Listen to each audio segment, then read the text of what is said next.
आंखों के बीच में ये आत्मा कैसे खुलेगा? ये रामचरितमानस में गोस्वामी जी महाराज ने साफ साफ लिख दिया उत्तरकांड में। अब बाबा जो प्रश्न किए हैं कि कैसे भक्ति होगा, कैसे ये शुरू हो रहा है, तो ये दोनों भावों के बीच में तीसरा नेत्र है, ये कैसे खुलेगा? रामचरितमानस के उत्तरकांड में गोस्वामी जी महाराज ने साफ लिखा कि यही कलिकाल न साधन दूजा जग तब बरत पूजा। इस कलयुग में हम नहीं कर रहे हैं, ये हमारे गुरु महाराज नहीं कर रहे हैं, ये आपके रामचरितमानस के उत्तरकांड में गोस्वामी जी महाराज कह रहे हैं कि अगर आपको भक्ति करना है और एक दिव्य दृष्टि खोलना है, आप बिना दिव्य दृष्टि के आप किसी देवी का, देवता का, भगवान का दर्शन नहीं कर सकते। खुद जब कृष्ण भगवान अर्जुन को समझाते समझाते इतना मोटा गीता तैयार हो गया, लेकिन कृष्ण अर्जुन को समझा पाए?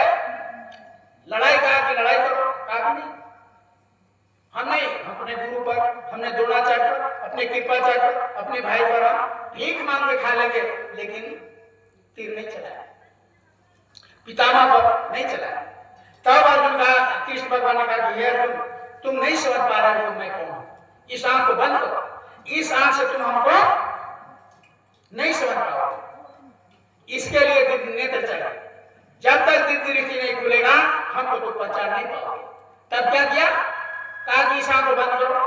कृष्ण भगवान ने अर्जुन का आंख बंद करवाए, कहा कि दोनों आंखों में ध्यान लगाओ। जैसे ध्यान लगाया दिव्य दृष्टि दे दी।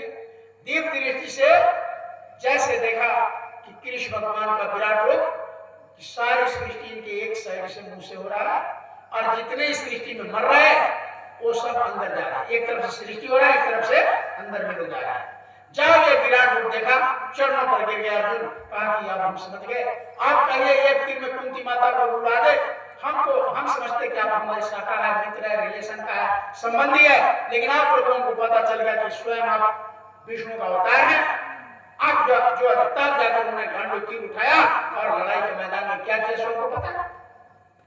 लेकिन वही कृष्ण सामने था, पहले पहचान पा रहे थे, इस आंख से आप भगवान को, भगवान भी आ जाए नहीं पहचान पाएंगे, जैसे अर्जुन ने नहीं पहचाना। इसलिए दिव्य नेत्र चाहिए। अभी खुलेगा कैसे? आपके रामचरितमानस में लिखा हुआ कैसे खुलेगा? कहा कि यही कलिकाल न साधन दूजा जग तप व्रत। इस कलयुग में जग से, व्रत से, पूजा से ये दिव्य दृष्टि खुलने वाला नहीं है, ये हम नहीं कर रहे हैं, ये आपका रामचरितमानस। तो कैसे खुलेगा? उसी रामचरितमानस में गोस्वामी जी महाराज ने लिखा कैसे खुलेगा। कहा कि कलयुग केवल नाम आधारा सुमर सुमरी नर उतर ही। अब कौन नाम है? अब अपने बताओ। उसी रामचरितमानस, समय नहीं बढ़ रहा है, उसी रामचरितमानस में लिखा हुआ कौन नाम से खुलेगा। कहा कि कहां लगे करो नाम बढ़ाई, राम न सके नाम गुण गया। अगर राम नाम रहता तो ये रामचरितमानस में गोस्वामी महाराज के लिखते कि कहां लगो करो नाम बढ़ाई, मैं उस नाम की कहां तक बढ़ाई करूं, जिस नाम के सुमरण करने से दिव्य दृष्टि खुल जाएगा, उस नाम का कहां तक बढ़ाई करूं। खुद राम भगवान भी उस नाम का बढ़ाई नहीं कर सकते। राम न सके नाम गुण गया, है कि नहीं? भगवान राम नहीं जानते थे उस नाम का, तो कौन नाम है? कहा उसी रामायण में लिखा हुआ है प्रेमियों, साफ साफ। रामायण तो हम पढ़ते नहीं, धर दिया अलमीरा में बंद कर दिया, पढ़ते उठते हैं दिन भर, उसका लड़ाई, उसका झूठ, उसका प्रेम, उसका चल रही, उसका चल रही, दिन भर उसी में जाता है, खाली पेट पापी के भरने में समय बर्बाद। लेकिन हमारे महात्माओं ने इतना धरोहर पुस्तक लेकर के उसे छूने के टाइम नहीं।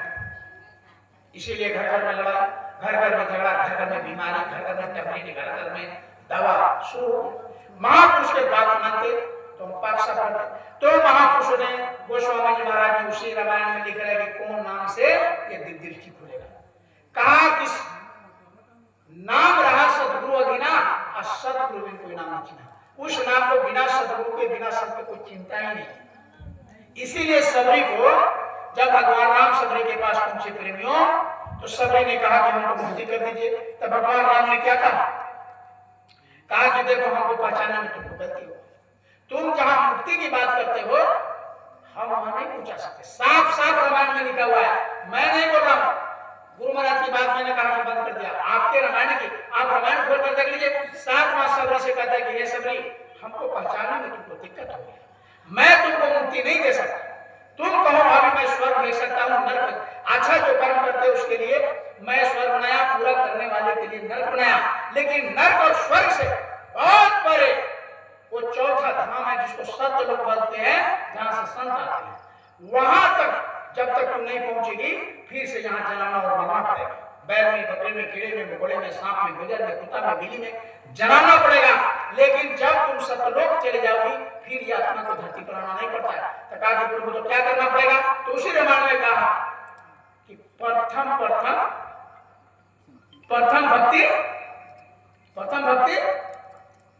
बोलिए ना, प्रथम भक्ति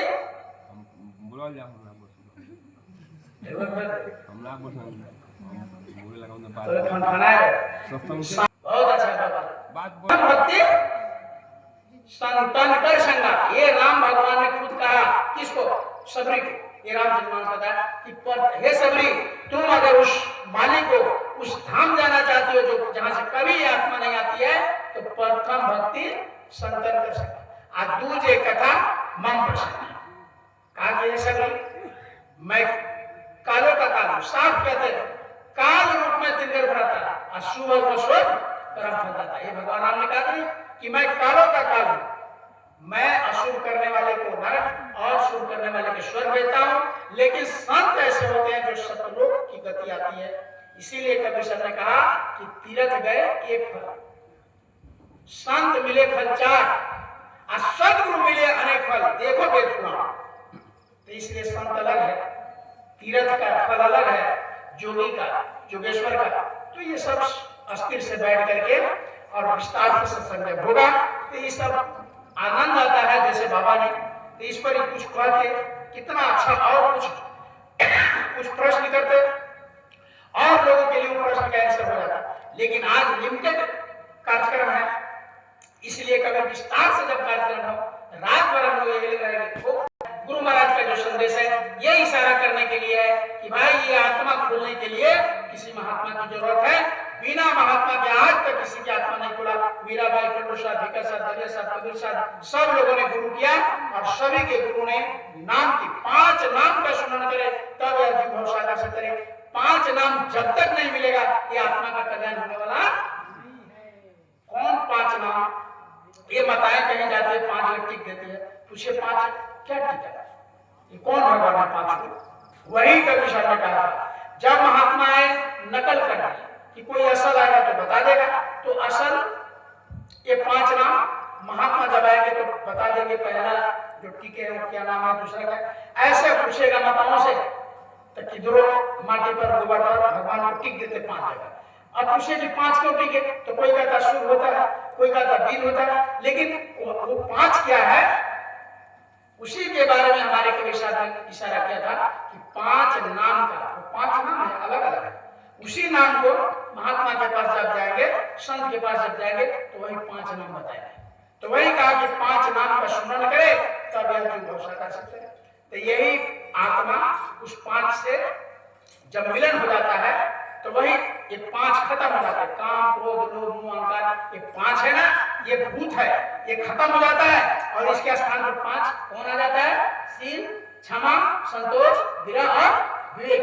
ये 5 खत्म करते हैं और ये 5 स्थान ग्रहण करते हैं। जब शील, क्षमा, संतोष, विरह, विवेक जब आ जाएगा तब ये आत्मा उस परमात्मा से लय हो जाएगा, चुंबक खींच लेगा।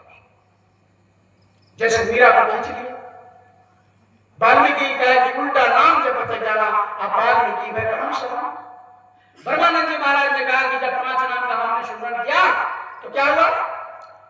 कहा कि बीन बजावे निश्चित बातें, खंड शंख नगारी रे, अब बहिरा सुनी सुनी मस्त होता है, देख सुनी विशारी रे, अचरा देखा भारी साधो, अचरा देखा भारी रे, बिन भूमिका महल बना है, कामे ज्योति पारी रे, अंधा देखी देखी सुपारी। अब बताइए कितना बड़ा आचरण है। अचल देखा सा बहिरा सुनता है और अंधा, लिखते हैं कि बहिरा सुनता है और अंधा देखेगा। अंधा का मतलब होता है जो नहीं देखे, अब बहिरा का मतलब होता है न सुने। यहाँ कहते हैं कि बहिरा सुनता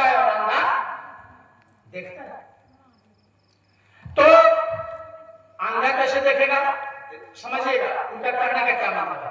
जब आप आंख को बंद करेंगे तब ये दृष्टि खुलेगा, इस आंख को बंद करेंगे तो यह आंख खुलेगा।